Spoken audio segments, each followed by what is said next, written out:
Hola, buenas noches a todos, bienvenidos de nuevo a este pequeño rincón del cinéfilo. Antes de empezar con la crítica de la película que os voy a comentar esta noche, quiero recordaros que os suscribáis a mi canal, que le deis al like con los pulgares arriba y que le deis a la teclita de la campanilla para que no os perdáis ninguno de mis nuevos vídeos.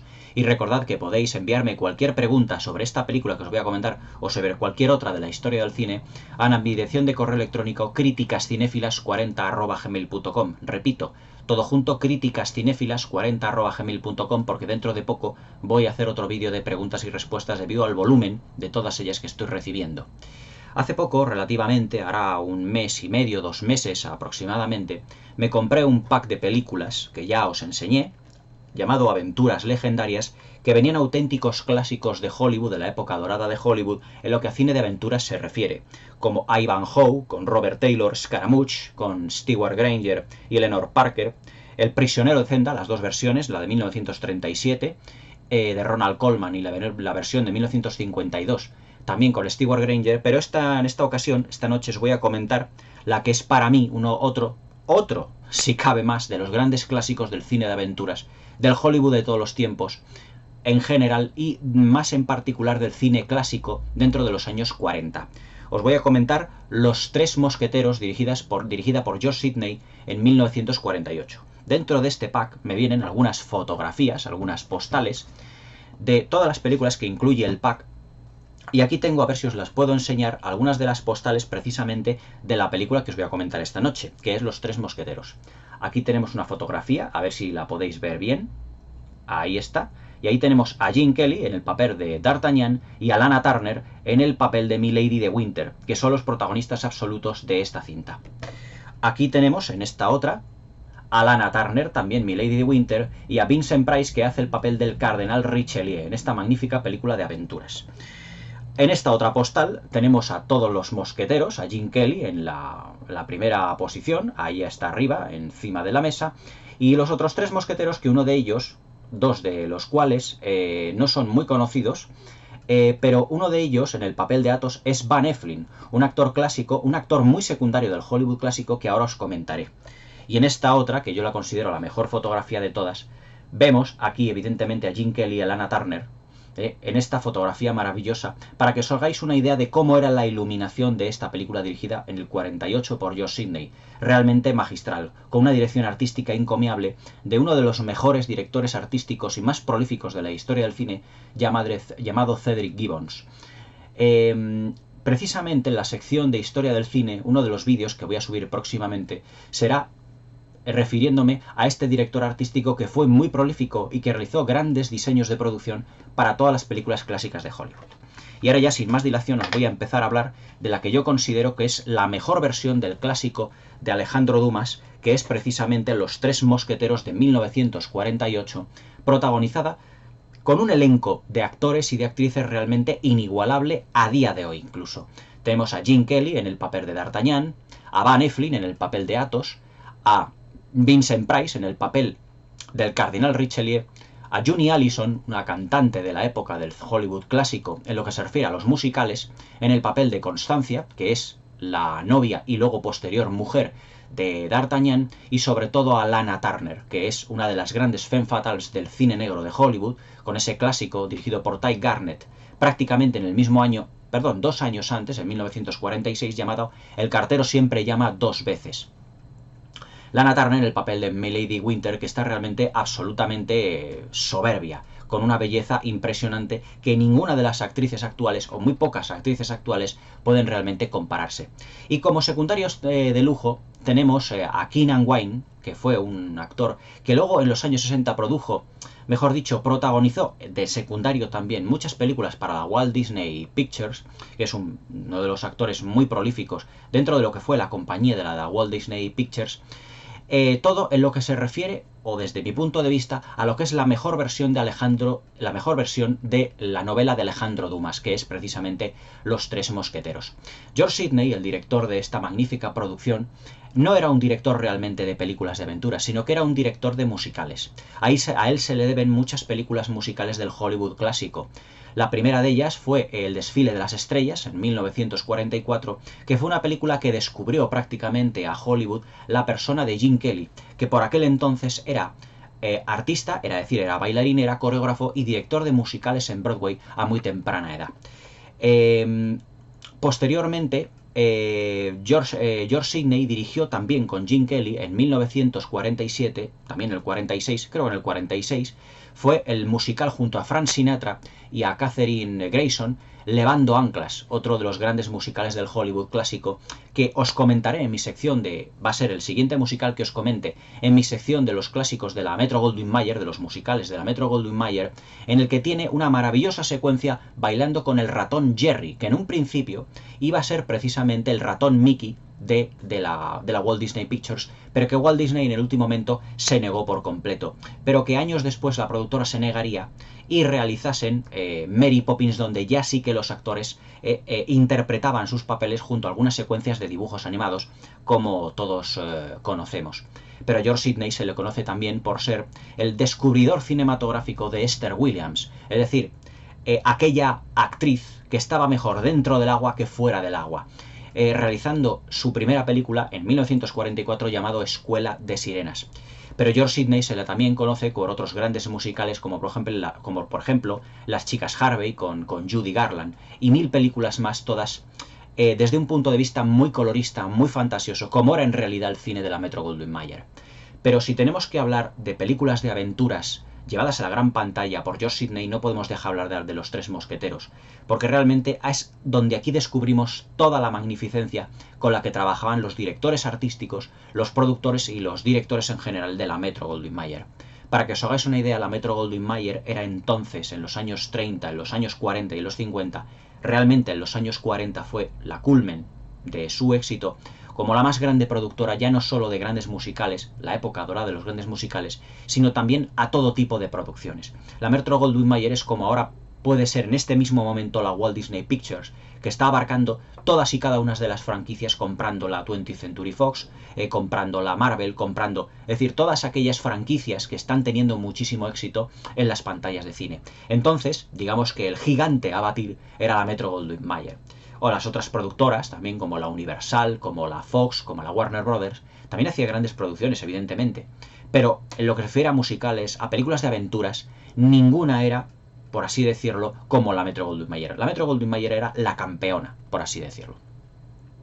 Dentro del elenco protagonista que tenemos, pues, ¿qué os puedo decir de todos los maravillosos actores y actrices, a todas las grandes estrellas que protagonizan esta superproducción? Gene Kelly era un director de musicales en Broadway. Precisamente Stanley Donen era una de las personas, uno de los amigos suyos que trabajaba para él, pero que se formó como director de musicales y que luego precisamente, a lo largo de su carrera, y que fue el primer musical, Un día en Nueva York, rodado por Stanley Donen y por Gene Kelly, el primer musical rodado en exteriores.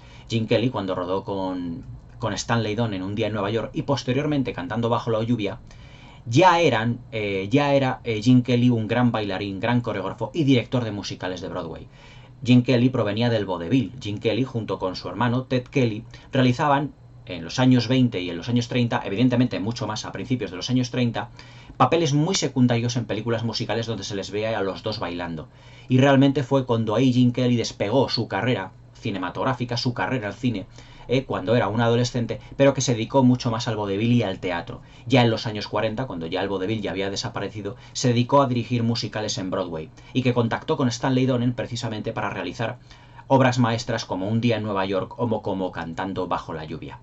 Luego de Junie Allison, la chica, la actriz que hace el papel de Constancia, es decir, la pareja de D'Artagnan en esta película, fue otra de las grandes cantantes de los musicales de la Metro-Goldwyn-Mayer, realizando pequeños papeles secundarios y que tuvo además un papel protagonista en la más conocida versión de Mujercitas, junto con Elizabeth Taylor y Janet Leigh, ya prácticamente rozando los años 50, en el que aquí él hace, en esta versión de Mujercitas, hace el papel de Joe, es decir, aquella chica que se sacrifica por su familia y que se corta el pelo precisamente para poder dar de comer a toda su familia en la época de la recesión.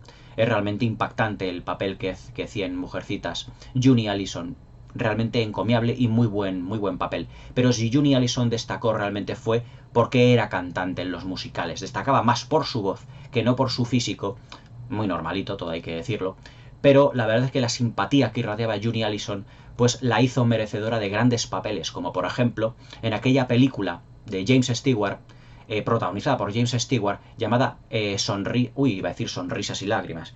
Era... ay, siempre me da mucha rabia cada vez que no me acuerdo de un título.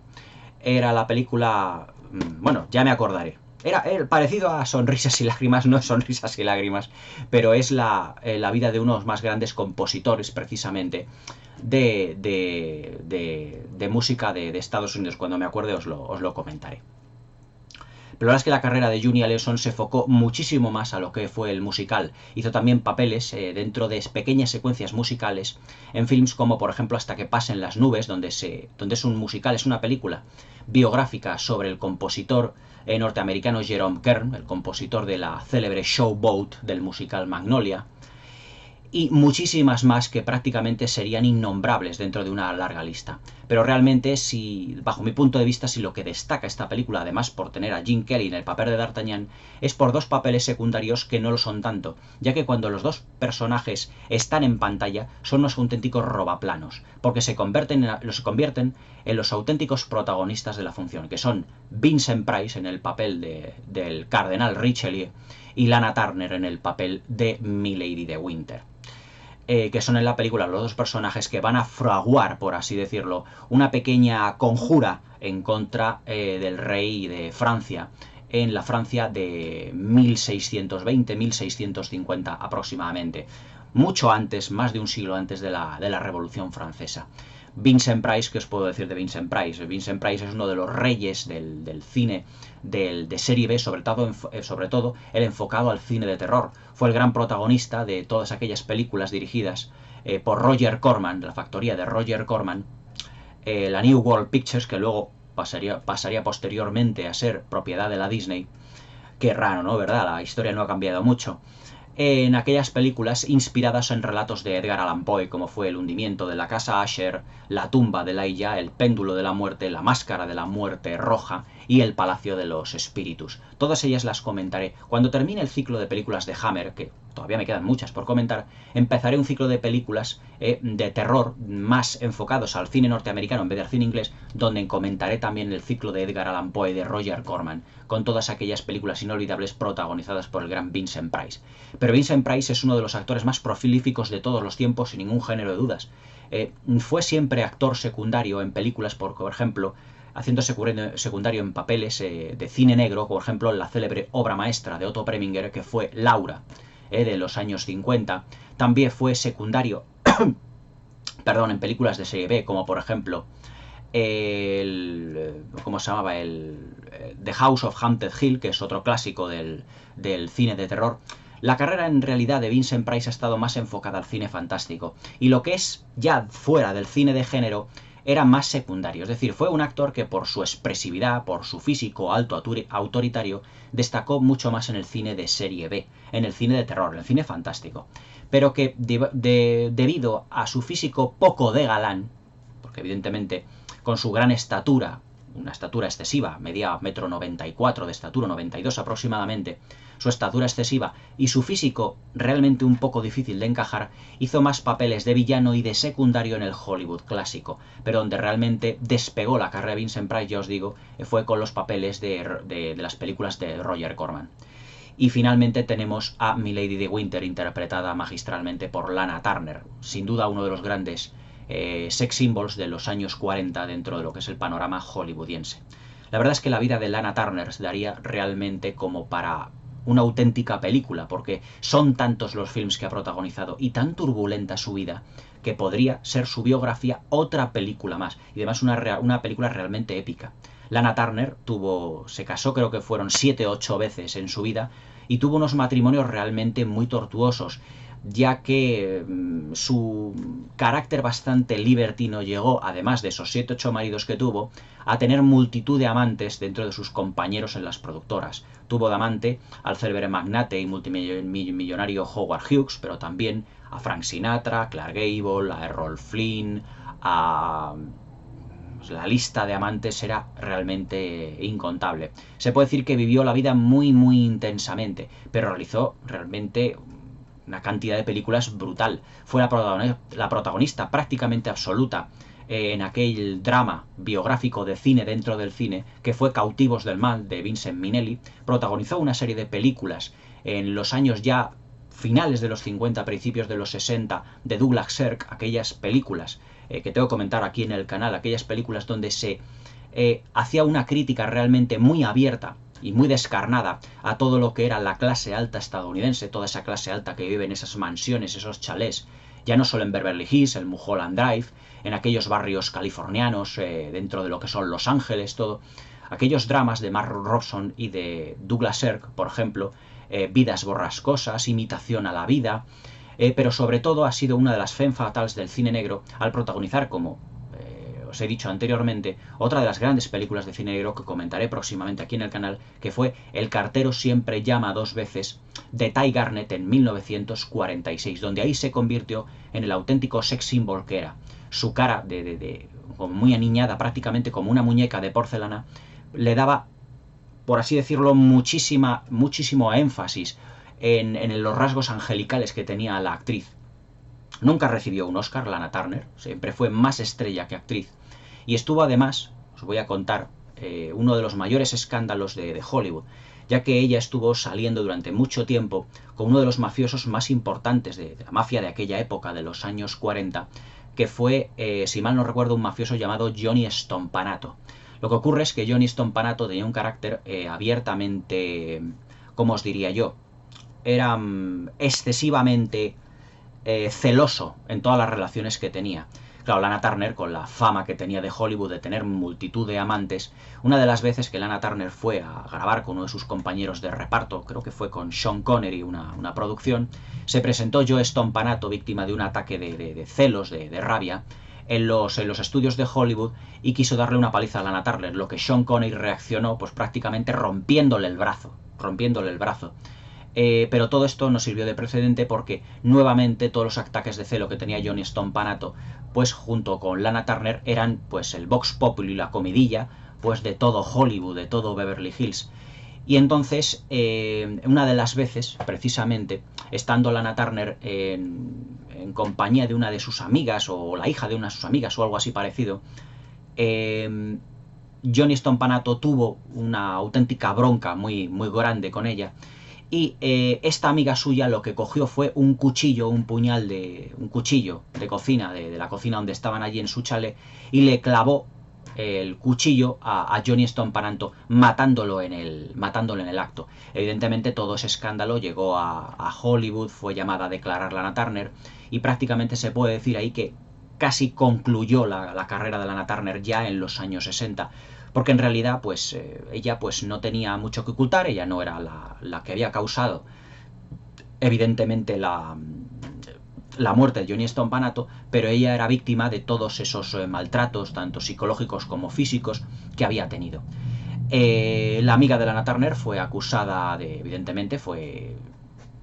acusada de culpabilidad debido al asesinato de Stompanato, porque Johnny Stompanato en realidad lo que quería era pues protegerse de los celos, es decir, no protegerse a sí mismo, sino proteger a Lana Turner de todos esos amantes que tenía, con esos ataques de rabia y de celos que tenía.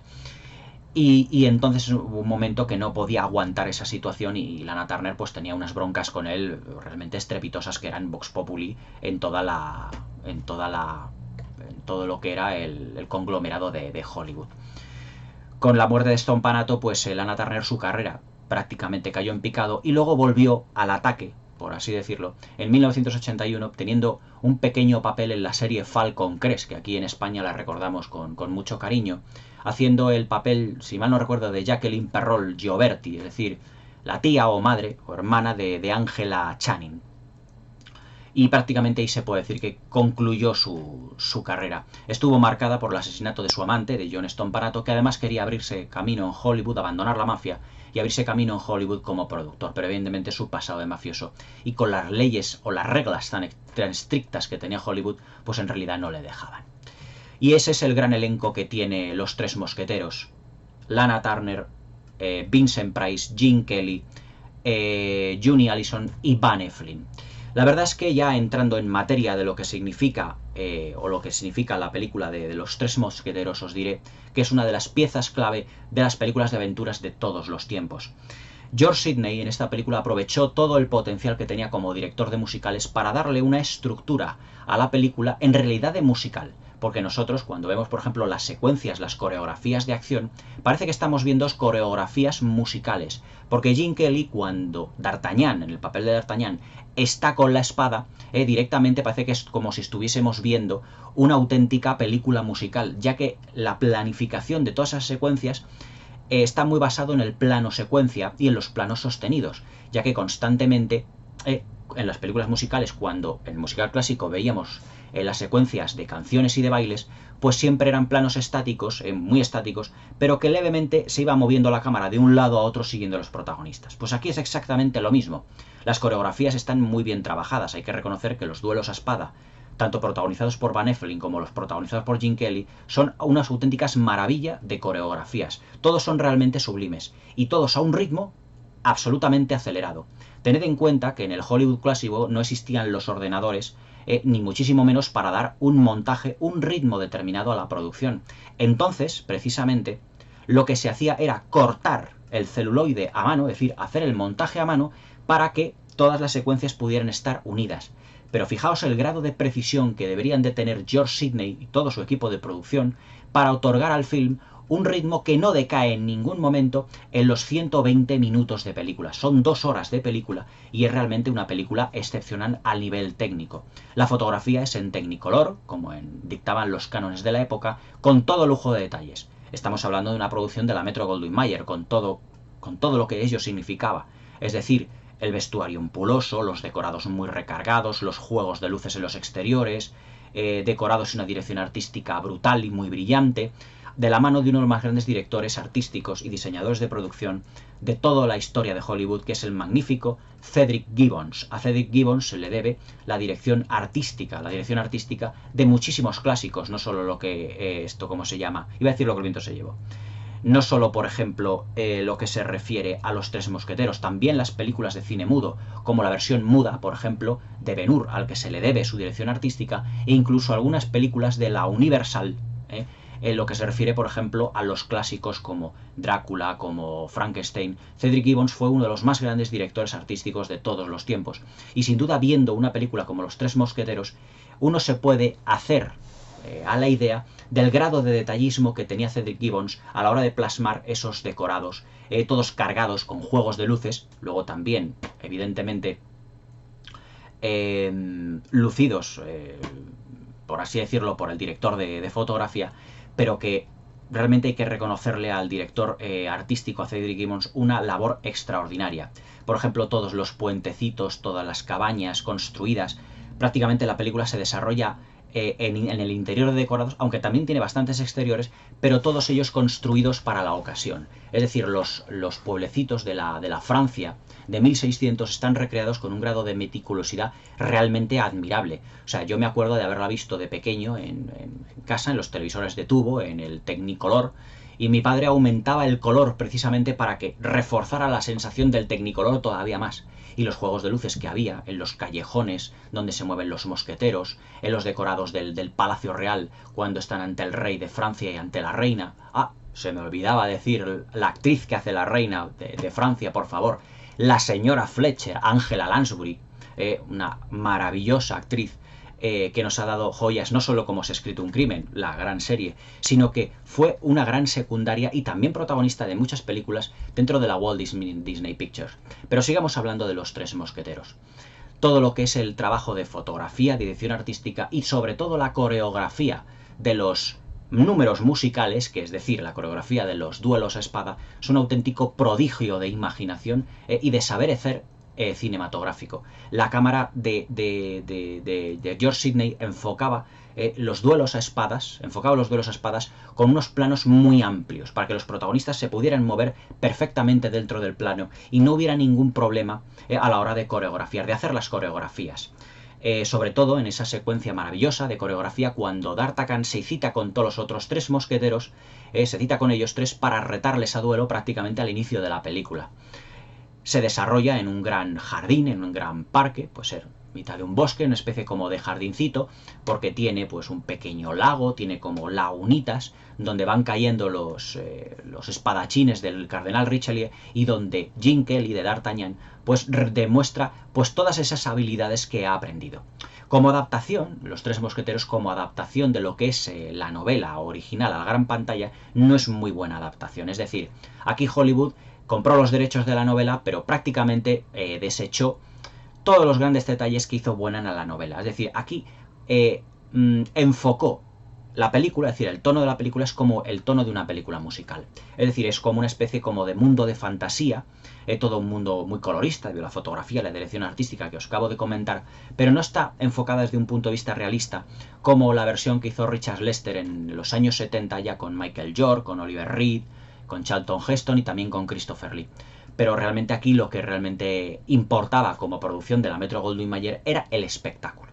Y Los Tres Mosqueteros es una película que en ningún momento rechaza el espectáculo hollywoodiense. Es decir, aquí el guión se puede decir que es lo de menos. La historia realmente es muy sencilla, es decir, D'Artagnan llega a Francia, llega a París para convertirse en mosquetero, se presenta al famoso señor de Treville y quiere convertirse en mosquetero, pero que se tropieza con los tres mosqueteros previamente con el que los va a retar a duelo. Pero después de ganarse su confianza, pues se entera D'Artagnan de que hay un gran complot en Francia, hay un gran complot en París para derrocar al rey de Francia por parte del cardenal Richelieu para ocupar su lugar, pero siempre que entre en guerra con Inglaterra, cosa que también va a ocurrir dentro de la película, pero intentar engañando a los ingleses. Y va a ser D'Artagnan el que intente, precisamente a través de una serie de pequeñas intrigas, junto también con su mujer, con su novia, con Constanza, el papel que interpreta Juni Allison, intentar entrever a un duque inglés de que efectivamente todo no va a ocurrir, no es voluntad del rey de Francia, sino de lo que es su valido en ese momento, que es el cardenal Richelieu. Son una serie argumental de pequeñas intrigas que fortalecen mucho lo que es el argumento principal de la película, como historia de crecimiento de ese héroe que en realidad es D'Artagnan. D'Artagnan en la novela no es un señor como Gene Kelly, porque aquí Gene Kelly en esta película podría tener 20 y muchos, 30 años, ella se le ve madurito, pero en la novela de D'Artagnan es un chaval, un preadolescente, un pseudoadolescente, es decir, es un chaval joven que quiere abrirse camino siendo un mosquetero del rey, pero aquí ya Gene Kelly ya era no era madurito porque era en 1948, pero ya no era un niño, no era un adolescente, era ya un hombre hecho y derecho. Aquí en esta película, Gene Kelly contó en algunas de sus entrevistas que tuvo, la verdad es que bastante complejo con su estatura, porque Gene Kelly no era excesivamente alto, medía 1,70 m. Sin embargo, Van Eflin y el resto de actores que hacen de los mosqueteros eran del 1,85 m para arriba. Entonces, en algunas secuencias no se le filman los pies a Gene Kelly, sino que está subido en unas pequeñas alzas para que evidentemente no se le vea la diferencia de estatura. Sobre todo con aquellas secuencias que tiene junto con Vincent Price. Vincent Price medía 1,94 m de estatura. Al lado de uno de 1,70 m, imaginaos la diferencia de estatura. Pero en aquellas secuencias que compartió junto con Lana Turner, algunas secuencias realmente fabulosas, desde el punto de vista visual, no tuvo ningún problema porque es que Lana Turner medía 1,55 m. Era muy bajita, era muy guapa, pero era muy bajita. Entonces, en esas secuencias no tuvo problema Gene Kelly.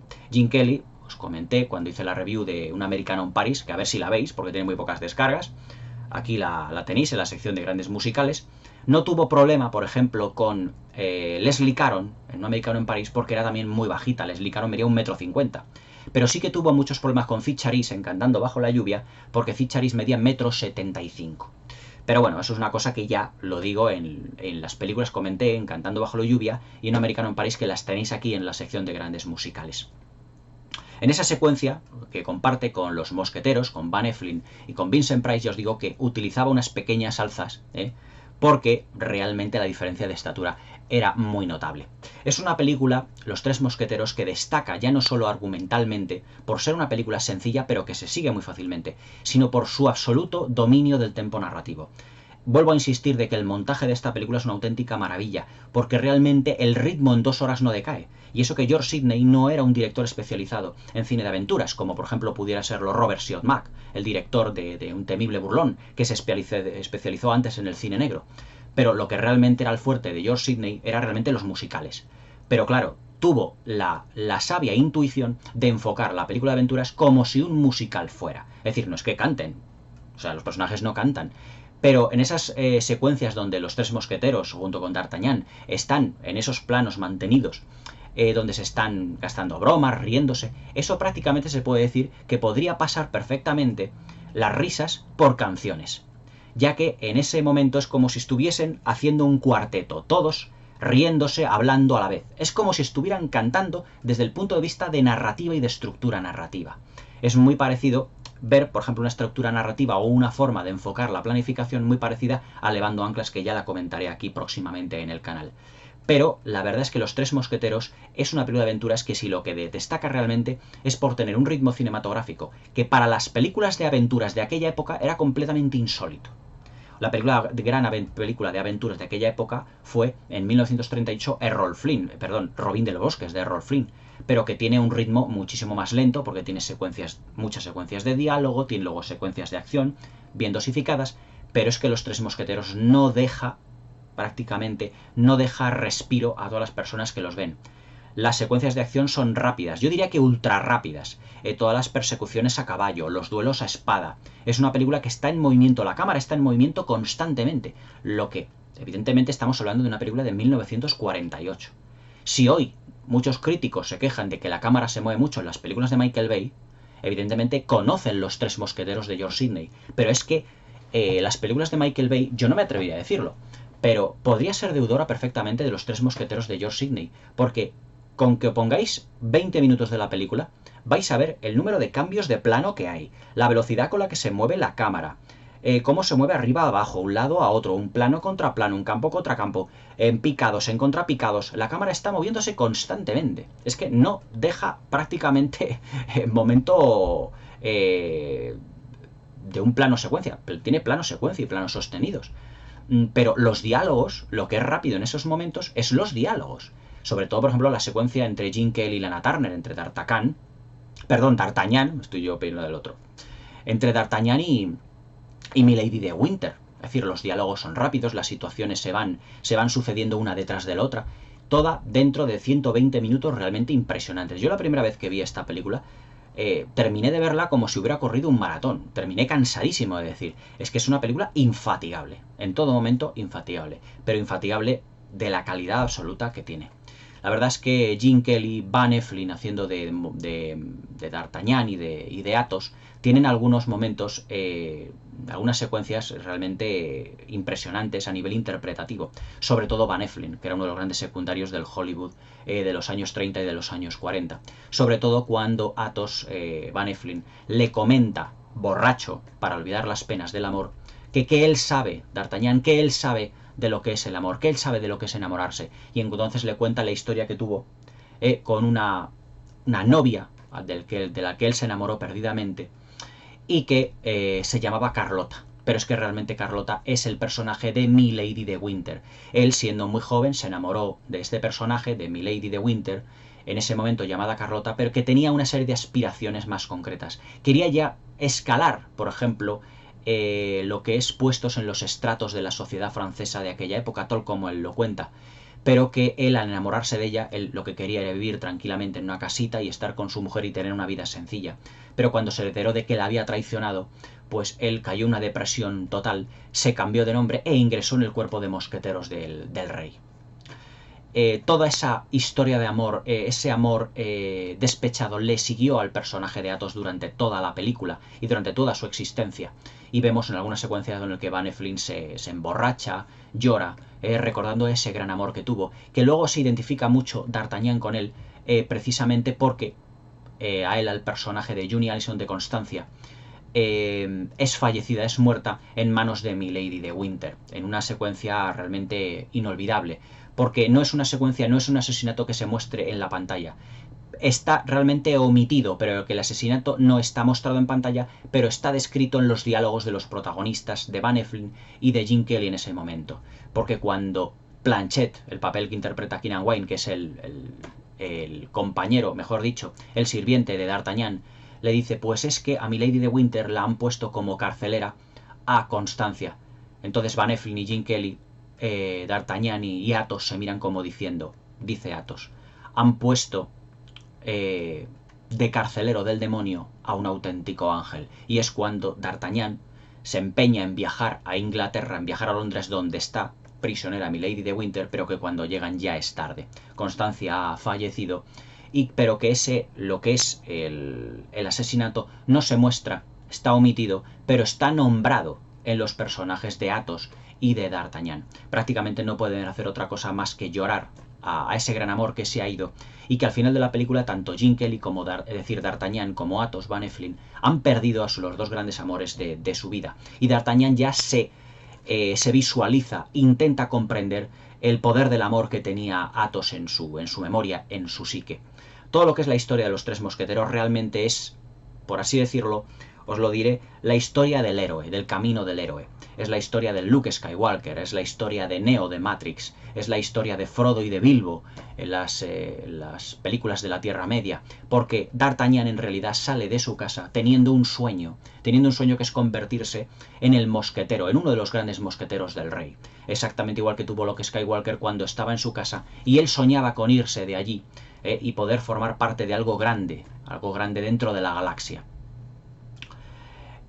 Pues el papel de D'Artagnan de Gene Kelly es exactamente el mismo. Todo el crecimiento que va teniendo a lo largo del fallecimiento de Constancia, el conocimiento de Milady de Winter, que él cree que se llega incluso a enamorar de ella por su gran belleza, en el que Athos le dice que tenga mucho cuidado porque es el demonio. Toda la amistad que consolida con los mosqueteros es realmente encomiable. Todo, evidentemente, narrado desde un punto de vista muy fantasioso, muy de aventuras y muy desenfadado, con muchas pinceladas de humor, pero un humor muy visual. Es imposible no reírse, por ejemplo, cuando en el primer duelo a espada que tiene D'Artagnan, que tiene Gene Kelly, precisamente con uno de los soldados del cardenal Richelieu, hace todo tipo de piruetas que son deudoras precisamente del cine musical. De ahí que diga que la estructura, que la visualización, la planificación de los tres mosqueteros es deudora directamente del musical clásico de Hollywood. La verdad es que Los Tres Mosqueteros es una película realmente única, ya os digo, con un ritmo narrativo impresionante, con un dominio del tempo cinematográfico, con todo lo que es la dirección artística de ese gran maestro que fue Cedric Gibbons, y con la carismática presencia de un Gene Kelly en estado de gracia, y con toda la belleza de Milady de Winter, de Lana Turner. La verdad es que Los Tres Mosqueteros de George Sidney para mí es la mejor versión. Ha habido otras que fueron ya en los años 70, aquellas dirigidas por Richard Lester, en el que estaba Michael Jordan, el protagonista, que era de protagonista haciendo el papel de D'Artagnan, con Oliver Reed, con Christopher Lee. También El Hombre de la Máscara de Hierro, la tuvimos ya a finales de los años 90, con Jeremy Irons, con John Malkovich, con Gerard Depardieu. Y también una versión de la Disney donde estaban Kiefer Sutherland, donde estaba Martin Sheen, donde estaba Chris O'Donnell, que esa era una versión un poco más light de la novela. La mejor de todas es sin duda la que os estoy enseñando aquí, la versión de Los Tres Mosqueteros de George Sidney, un director especializado, ya os digo, en cine musical, que ante la premisa de rodar una película de aventuras la estructuró como un musical, dándole estructura de musical y por lo tanto dando rienda suelta a toda la planificación y a toda la sabiduría que él tenía dentro de lo que es el cine de la Metro-Goldwyn-Mayer, con todo el gran esplendor de lo que ello significa en dirección artística, vestuario, decorados y unas coreografías realmente maravillosas. Los Tres Mosqueteros es para mí una película única, que cuando me compré este pack, la verdad es que celebré por todo lo alto, porque ya os digo que tenía Ivanhoe, Scaramouche, El Prisionero de Zenda en sus dos versiones, Los Tres Mosqueteros, todas ellas maravillosas obras maestras de una época ya desaparecida, por desgracia. Hoy en día no hay ninguna película que le llegue ni a la altura del betún a esta versión de Los Tres Mosqueteros, sin duda, desde el punto de vista artístico, visual, porque durante 120 minutos somos protagonistas de una gran aventura con todos los lujos de la Metro-Goldwyn-Mayer, y lo que eso significa era gran calidad artística, porque estamos hablando de una de las más, si no la más importante productora de Hollywood en los años 40. Espero que os haya gustado esta crítica. Ya os recuerdo que os suscribáis al canal, le deis al like, los pulgares para arriba y a la campanita para que no os perdáis ninguno de mis nuevos vídeos. Hasta entonces os voy a dejar con Los Tres Mosqueteros, a ver si guardo ya las tarjetitas dentro de lo que es la caja, y os recomiendo fehacientemente esta aventura, esta épica aventura llena de colorido, llena de buenos y de malos, de buenos que parecen malos, de malos que parecen buenos, de grandes actores, grandes estrellas de un Hollywood ya por desgracia desaparecido, pero que nos queda su más amplio y su más maravilloso legado. Los Tres Mosqueteros es una película que, junto con otro clásico como es Scaramouche, por ejemplo, y también El temible burlón de Robert Siodmak, conforman un maravilloso elenco de producciones. Os recuerdo que también Scaramouche era de George Sidney, precisamente, pero no os he querido nombrarla porque tenéis aquí la crítica en el canal de Scaramouche. Podéis verla cuando os suscribáis, queréis verla, lo que sea. Bueno, os dejo con Los Tres Mosqueteros y ya seguiré comentando grandes aventuras de este pack que realmente es inigualable. Espero que os haya gustado el vídeo y ya os recuerdo, suscribíos al canal para más críticas cinéfilas de todo el cine de todos los tiempos. Un abrazo y hasta mañana.